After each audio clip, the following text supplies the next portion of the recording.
You know what I've realized in my 30s? Attraction. Real attraction. It's not what I thought it was in my 20s.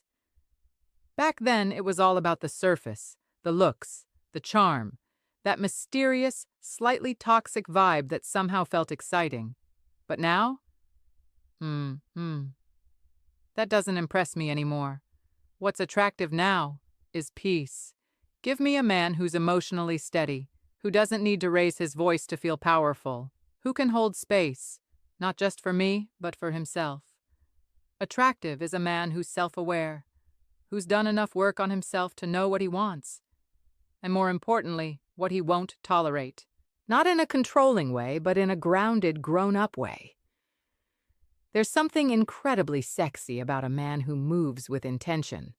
Not rushing, not performing, just calm, clear, and confident in his own lane. I love a man who can make decisions, but also knows when to ask questions, who's curious about life, who reads, who reflects, who's not afraid to admit, hey, I was wrong about that. That kind of humility? Whew, that's rare, and that's hot. And let's not forget, attractive is also playful. A man who can laugh at himself, who can dance terribly in the kitchen, who knows how to be soft with me and silly, and still lead with strength when it matters.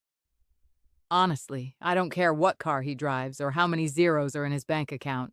I care how he talks to people who can't do anything for him, how he treats women he has no romantic interest in, how he carries himself when no one's watching. That's the kind of man I notice now. Not just someone who looks good on paper, but someone who feels good to be around. Peaceful, consistent, thoughtful. In my 30s, I'm not chasing the thrill. I'm attracted to depth. A man who doesn't need to be loud to be heard. A man who makes me feel safe and still keeps life interesting. That's the kind of attractive I'm into now, and trust me, it hits way different.